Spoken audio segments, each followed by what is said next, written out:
Shri M Jayachandran. Malappuram ജില്ല വിഭജിക്കണം എന്ന ആവശ്യം മുന്നോട്ട് വച്ചിരിക്കുകയാണ് കാന്തപുരം AP അബൂബക്കർ മുസ്ലിയാർ തന്റെ കേരള യാത്രയിലൂടെ. എന്തുകൊണ്ടാണ് ഇത്തരം ഒരു ആവശ്യം ഉന്നയിച്ചത് എന്നവർ വ്യക്തമാക്കുന്നത് ജില്ലാ വിഭജനം റവന്യൂ സൗകര്യത്തിനാണെന്നും അതിനെ മതപരമായ കണ്ണിലൂടെ കാണരുത് എന്നും നേതാക്കൾ കൂട്ടിച്ചേർക്കുന്നുമുണ്ട്. കാലങ്ങളായി AP വിഭാഗം ഇടതിനൊപ്പം നിലനിന്നു പോരുന്നവരാണ്. അതുകൊണ്ട് തന്നെ ഈ വിഷയത്തിൽ ഇടതുപക്ഷത്തിന്റെ ഒരു സമീപനം, കാഴ്ചപ്പാട് എന്താണ്?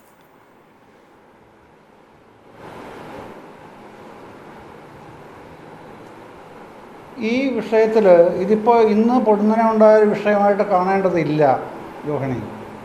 കാരണം ഇടതുപക്ഷത്തിൻ്റെ നിലപാട് അല്ലെങ്കിൽ ഗവൺമെൻറ് നിലപാട് തന്നെ വ്യക്തമാക്കപ്പെട്ടിട്ടുണ്ട് ഈ കാര്യത്തിലുള്ളത്.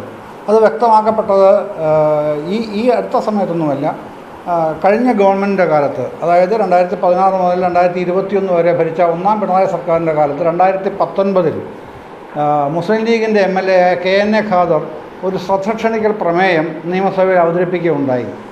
അതിൽ അദ്ദേഹം ആവശ്യപ്പെട്ടത് മലപ്പുറം ജില്ലയിലെ ജനസംഖ്യ 47 ലക്ഷമായിരിക്കുന്നുവെന്നും ഏറ്റവും ഉയർന്ന ജനസംഖ്യയുള്ള ജില്ലയായി മലപ്പുറം മാറിയിരിക്കുകയാണെന്നും ഒരുപാട് വികസന പ്രശ്നങ്ങൾ കൊണ്ട് വീർപ്പുമുട്ടുന്ന ജില്ലയായി മലപ്പുറം നിലനിൽക്കുന്നു, ആകയാൽ മലപ്പുറം ജില്ല വിഭജിക്കണം. ഇതായിരുന്നു ശ്രദ്ധ ക്ഷണിക്കൽ പ്രമേയത്തിൻ്റെ ഉള്ളടക്കം. അപ്പോൾ അന്ന് റവന്യൂ മന്ത്രിയായിരുന്ന E ചന്ദ്രശേഖരൻ രേഖാമൂലം നൽകിയ മറുപടിയിൽ പറയുന്നത്, സംസ്ഥാനത്തെ ഏതെങ്കിലും ഒരു ജില്ല വിഭജിക്കാൻ സംസ്ഥാന സർക്കാർ ആലോചിക്കുന്നില്ല, അത്തരം ഒരു ഉദ്ദേശവുമില്ല. വികസനപരമായ പോരായ്മകളുണ്ടെങ്കിൽ തദ്ദേശ ഭരണ സ്ഥാപനങ്ങളെ ശക്തിപ്പെടുത്തിക്കൊണ്ടാണ് ആ വികസന പ്രശ്നങ്ങൾ പരിഹരിക്കേണ്ടതെന്നാണ് ഗവൺമെൻറ്റിൻ്റെ കാഴ്ചപ്പാട്. അതുകൊണ്ട് താങ്കൾ ഉന്നയിച്ചതുപോലെ മലപ്പുറം, അദ്ദേഹം പറഞ്ഞത് താനൂർ ആസ്ഥാനമാക്കി പുതിയ ജില്ല എന്നുള്ളതാണെന്ന് പറഞ്ഞിരുന്നത്. താങ്കൾ ഉദ്ദേശിക്കുന്നത് പോലെ മലപ്പുറം ജില്ല വിഭജിക്കാനായി ഗവൺമെൻറ്റിന് യാതൊരു ഉദ്ദേശവുമില്ല എന്ന രേഖാമൂലം മറുപടിയിൽ അന്നത്തെ റവന്യൂ മന്ത്രി E ചന്ദ്രശേഖരൻ വ്യക്തമാക്കുകയും ചെയ്തു. പക്ഷേ അതുകൊണ്ടും പ്രശ്നങ്ങൾ അവസാനിച്ചിട്ടില്ല എന്നാണ് കഴിഞ്ഞ വർഷം ലീഗിൻ്റെ മറ്റൊരു MLA ആയ കുറുക്കോളി മൊയ്തീൻ നിയമസഭയിൽ പുതിയൊരു ആവശ്യം ഉന്നയിച്ചു. ബജറ്റ് ചർച്ചയ്ക്കിടയിലായിരുന്നു. അദ്ദേഹം KNA ഖാദറിനെ പോലെ സദർശനിക്കൽ പ്രമേയം കൊണ്ടുവന്നില്ല. അദ്ദേഹം ചോദ്യോത്തര രൂപത്തിലാണ് ഇത് അവതരിപ്പിക്കുന്നത്. മലപ്പുറം ജില്ല വിഭജിക്കണം എന്നുള്ളതായിരുന്നു കുറുക്കോളി മൊയ്തീൻ്റെ ആവശ്യം.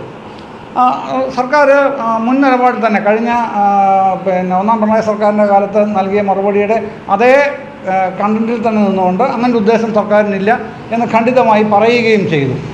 ഇത് ഇന്ത്യൻ യൂണിയൻ മുസ്ലിം ലീഗ് ഇതൊരു പദ്ധതിയായി എടുത്തിട്ടുണ്ട് എന്ന് വേണം ഇതിൽ നിന്നൊക്കെ മനസ്സിലാക്കാനായി.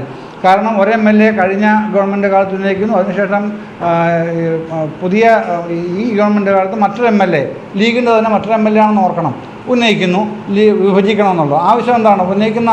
അതിൻ്റെ കാര്യം പറയുന്നത് 47 ലക്ഷം ജനങ്ങളായി, അതുകൊണ്ട് വിഭജിക്കണം, വികസനപരമായ പ്രശ്നങ്ങളുണ്ട്, ഇതാണ്.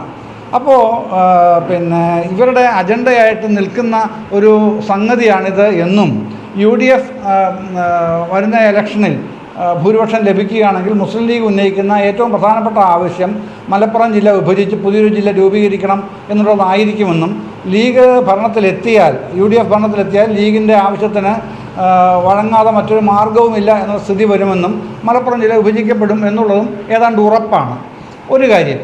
മറ്റൊരു പ്രധാനപ്പെട്ട കാര്യമുള്ളത്, ഇത് ഈ മലപ്പുറവുമായി ബന്ധപ്പെട്ട വിവാദങ്ങൾ ഇന്നും ഇന്നലെയും തുടങ്ങിയൊരു പ്രശ്നമല്ല. വെള്ളാപ്പള്ളി ഈയിടെ ഉന്നയിച്ച പ്രശ്നമുണ്ടല്ലോ, അത് വെള്ളാപ്പള്ളി വെറുതെ അങ്ങ് പറഞ്ഞു പോയതാണ് എന്ന് കരുതാത്ത ഒരാളാണ് ഞാൻ. വെള്ളാപ്പള്ളി പറഞ്ഞതിന് മുന്നിൽ യുക്തിസഹമായ കാര്യങ്ങളുണ്ട് എന്ന് തന്നെ ഞാൻ വിശ്വസിക്കുന്നു. എന്താ അങ്ങനെ പറയാൻ കാരണം, 1994 അന്നത്തെ യൂണിയൻ ഗവൺമെൻറ്, കേന്ദ്ര സർക്കാർ, നരസിംഹറാവു ആണെന്ന് പ്രധാനമന്ത്രി, അദ്ദേഹം area intensive programme for backward educationally backward communities എന്ന് പറഞ്ഞൊരു പദ്ധതി കൊണ്ടുവരുന്നു. അത് കേരളത്തിലേക്ക് 94 വന്നില്ല. ആൻ്റണി മന്ത്രിസഭയുടെ 2001 മന്ത്രിസഭയുടെ കാലം മുതൽ കുറേശ്ശെ വരാൻ തുടങ്ങി. പല അൺഎയ്ഡഡ് സ്ഥാപനങ്ങളും അതിൻ്റെ മറവിൽ, ഈ നിയമത്തിൻ്റെ മറവിൽ കേരളത്തിൽ പ്രവർത്തിക്കാനും തുടങ്ങി.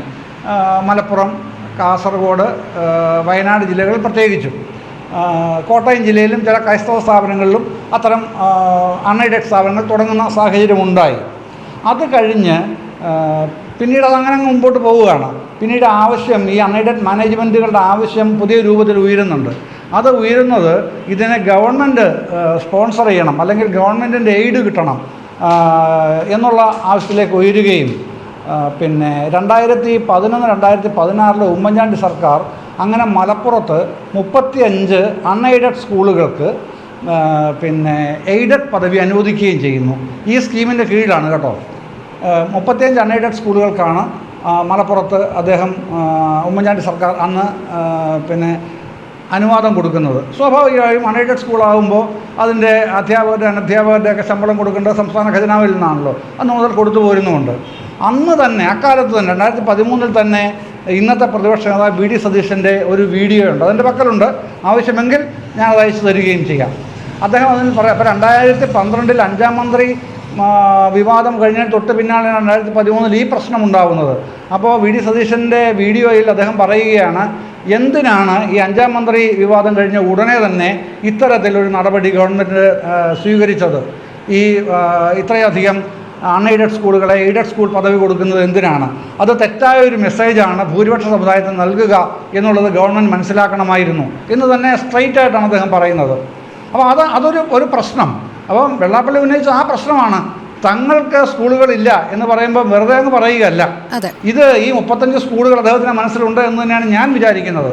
അത് വസ്തുതയുമാണ് കേട്ടോ, സത്യമായ കാര്യമാണ്. അതിൻ്റെ പിന്നാലെയാണ് പിന്നെ അതവിടെ തൽക്കാലത്തേക്ക് നിർത്തി. കാര്യം അത് എയ്ഡ് സ്കൂളായല്ലോ, പ്രശ്നമില്ലല്ലോ. പിന്നെ ഇപ്പോഴാണ് 2019 2016-21 ഗവൺമെൻറ്റിൻ്റെ കാലത്ത് KN ഖാദർ തന്നെ ലീഗ് MLA തന്നെ ഈ വിഷയം നിയമസഭയിൽ ശ്രദ്ധക്ഷണിക്കൽ പ്രമേയമായിട്ട് കൊണ്ടുവരുന്നു. ഗവൺമെൻറ് മറുപടി വരുന്നു. അതുകൂട്ടാക്കാതെ കഴിഞ്ഞ വർഷം കുറുക്കോളി മൊയ്തീൻ MLA വീണ്ടും ഒരു പ്രമേയം കൊണ്ടുവരുന്നു, പിന്നെ ലീഗ് രണ്ടാക്കണം എന്നുള്ള പ്രശ്നം. അപ്പോൾ വരുന്നത് എന്താണ്? UDF അധികാരത്തിൽ വരികയാണെന്നുണ്ടെങ്കിൽ ലീഗ് നിർണായക ശക്തിയായി തീരുന്ന തർക്കമൊന്നുമില്ല.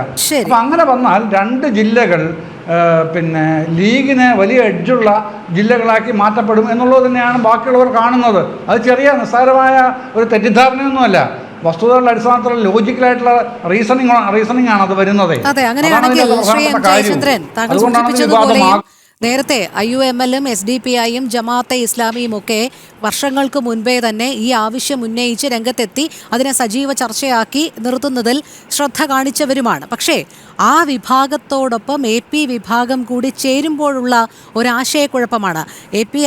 കാന്തപുരം അബൂബക്കർ മുസ്ലിയാരുടെ ഈ ആവശ്യത്തെ നേരത്തെയും നിരാകരിച്ചിട്ടുണ്ട് ഇടതുപക്ഷ സർക്കാർ എന്ന് പറയുമ്പോഴും ഇനി തുടർന്നങ്ങോട്ടും അതേ നിലപാട് സ്വീകരിക്കുമോ എന്നുള്ളതാണ്. കാരണം തദ്ദേശ തെരഞ്ഞെടുപ്പിലടക്കം നേടിയ വലിയ കനത്ത പരാജയമുണ്ട്. അത് അത്തരമൊരു തിരിച്ചടി ഭയന്നുകൊണ്ട് അവർക്ക് AP ആവശ്യം ഉന്നയിച്ചതിനെ എതിർത്തുകൊണ്ട് ഇനി വരും ദിവസങ്ങളിൽ പറയാനുള്ള ഒരു ആർജവം ഉണ്ടാകുമോ എന്നുള്ളൊരു ചോദ്യം കൂടി വരികയല്ലേ?